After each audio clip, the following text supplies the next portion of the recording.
तो अब हम वीक 29 पे पहुंच गए हैं। वीक 29 पे जो बच्चा है वो 40 सेंटीमीटर 1.1 से 1.4 केजी का हो चुका है। अब बच्चे का वेट क्या है, वीक बाय वीक बढ़ रहा है, तो आपने बहुत अच्छी डाइट लेनी है। बच्चे की मूवमेंट्स बहुत स्ट्रॉन्ग हो चुकी है, तो बच्चा जब भी आपको किक करेगा आपको ऐसे पोकिंग जैसे फील हो सकता है। बच्चा अब बच्चे की हिकअप्स बढ़ गई है, तो आप लेकिन आपने घबराना नहीं है, वो सब नॉर्मल है। अब बच्चा क्या है, स्माइल करता है, बच्चा स्लीप में भी स्माइल कर सकता है, और ये हमें कई बार अल्ट्रासाउंड में भी दिख जाता है।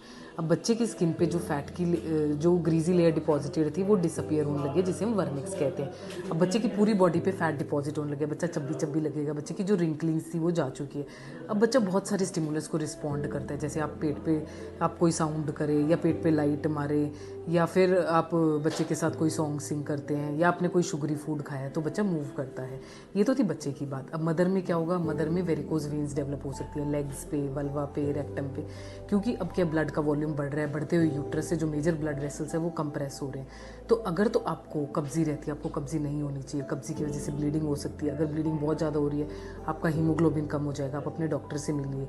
अगर पैर में आपके कोई पेन नहीं है, कोई सिम्टम्स नहीं है, तो आपने कुछ नहीं करना। अगर पेन परसिस्ट कर रहा है तो लेग्स का आपको अल्ट्रासाउंड भी करवाना पड़ सकता है। अगर किसी कारण से अर्ली डिलीवरी करने की ज़रूरत पड़ रही है तो इस टाइम बच्चे को बचाया जा सकता है। इस टाइम 10 से 12 बार दिन में बच्चे की मूवमेंट होनी चाहिए। इस टाइम आपको सांस चढ़ सकता है, क्योंकि जो बढ़ता हुआ यूट्रस हमारे फेफड़ों को दबा रहा है। पैर में क्रैम्प्स आ सकते हैं, नेल्स बहुत जल्दी जल्दी बढ़ रहे हैं, तो इसलिए नेल्स की क्लिपिंग टाइम टाइम पे करनी है। अब आपने करना क्या है, एक तो आपने अपना रेगुलरली बीपी चेकअप करवाना है। अगर आपको स्वेलिंग हो रही है, या आपको चेस्ट पेन हो रहा है, आंखों से धुंधलापन दिख रहा है, हेडेक हो रहा है, तो आप अपने डॉक्टर से मिलिए।